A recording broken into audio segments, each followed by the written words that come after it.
Gracia y paz. Salmo 21. La victoria del rey ungido y la fidelidad del Señor. Para el director del coro, Salmo de David. Oye, Señor, en tu poder se regocija el rey y cuanto se alegra en tu salvación.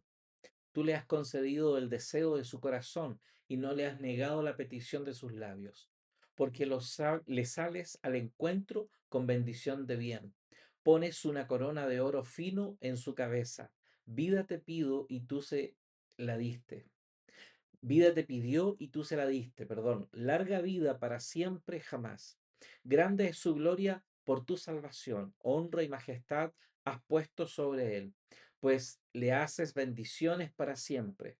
Con tu presencia lo haces muy dichoso, porque el rey confía en el Señor, y por la misericordia del Altísimo no será sacudido.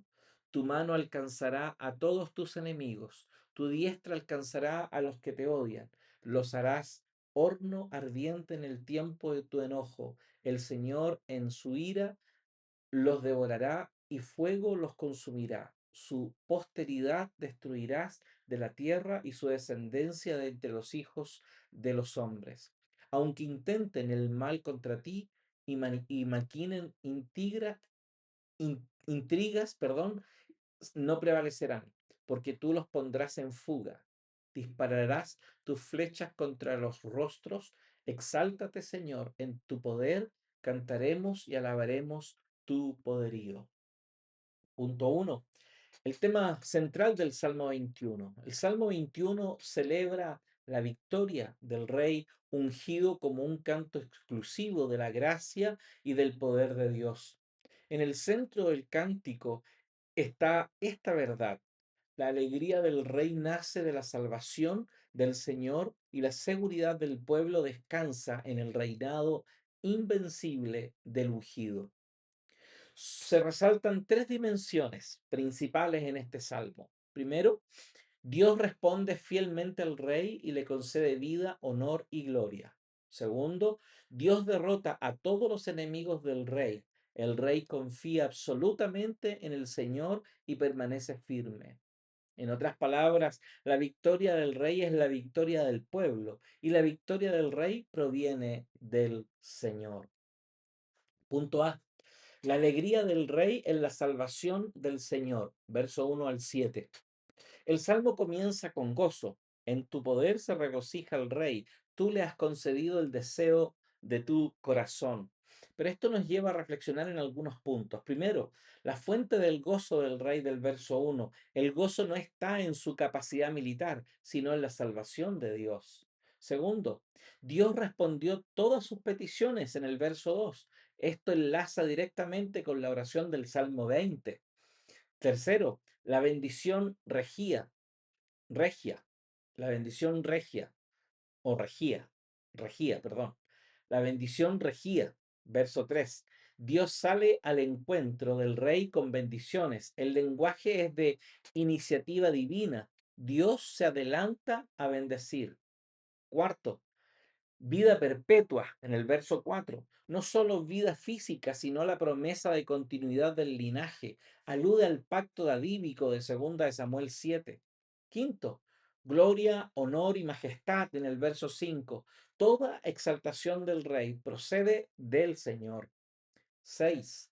Bendiciones para siempre y gozo en la presencia de Dios, como dice el verso 6. La bendición principal no es militar, sino relacional. Con tu presencia lo haces muy dichoso. 7. Seguridad absoluta, verso 7.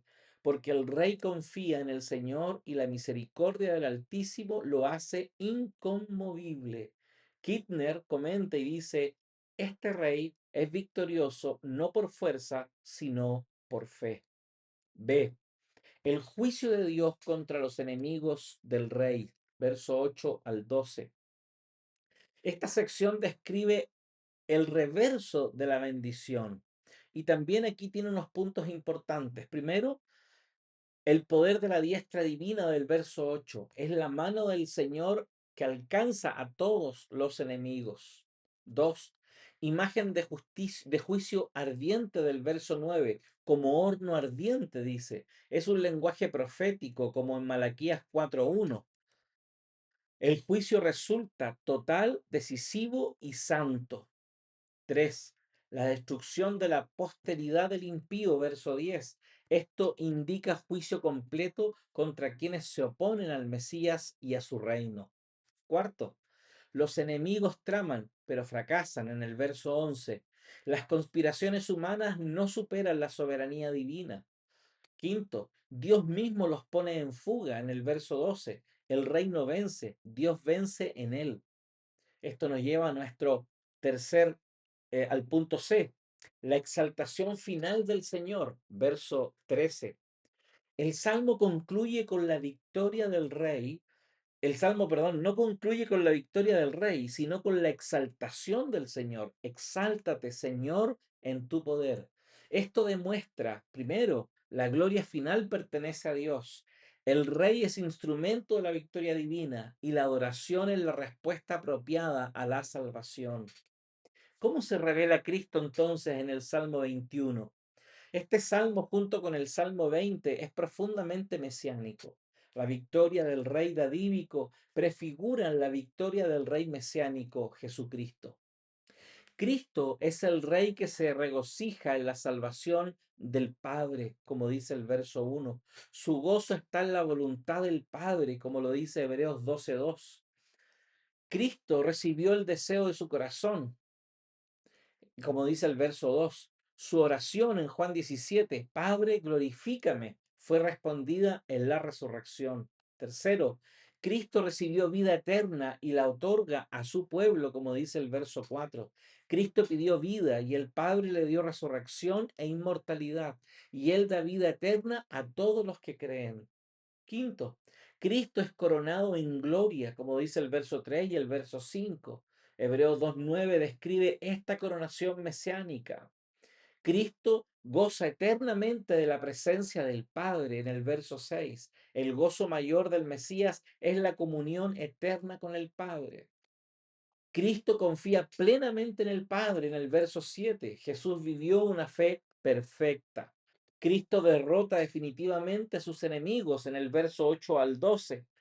La consumación final del juicio mesiánico aparece en Apocalipsis capítulo 19 al 20. Por último, Cristo es exaltado en poder en el verso 13.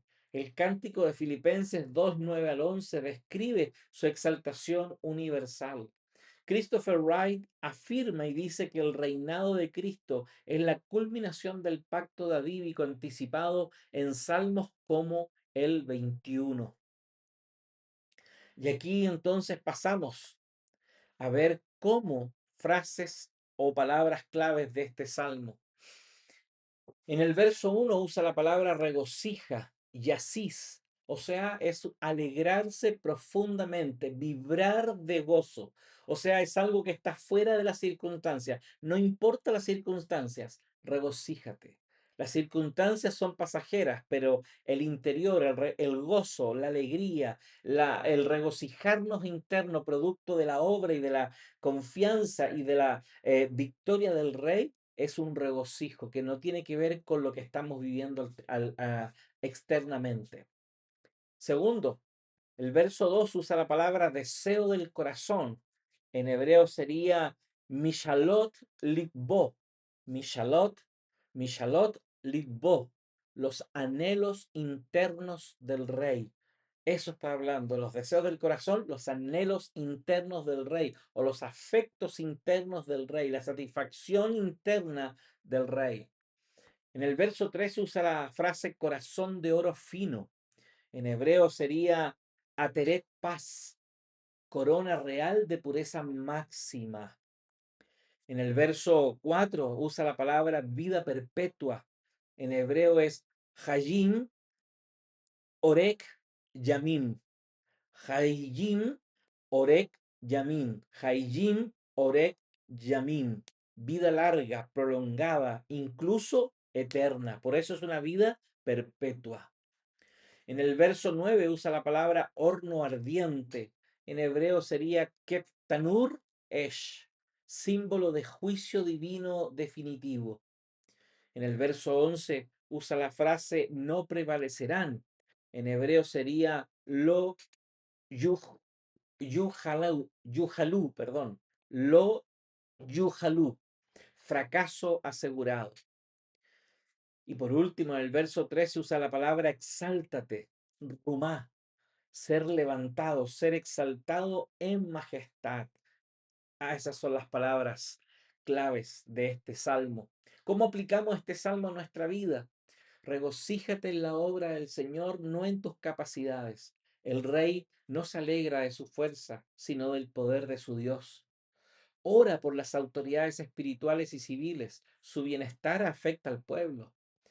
Reconoce que toda victoria procede del Señor. Jamás atribuyas a tu mano lo que Dios ha demostrado ser con la suya. Busca que tu deseo del corazón esté alineado con Dios. Solo así Él concede. Ten confianza. Dios derrota a los enemigos del reino. Nada puede prevalecer contra Cristo y su iglesia. Vive con visión escatológica. Todo juicio final está en manos del Rey exaltado. Celebra a Cristo como el Rey coronado en gloria. La adoración es la respuesta adecuada a este salmo. Por último, ten la certeza de que el reino del Mesías triunfará, porque así la palabra lo dice. Todos los enemigos caerán. Cristo reinará para siempre porque ya los venció. Apocalipsis 17:14 te da esa garantía. Gracia y paz.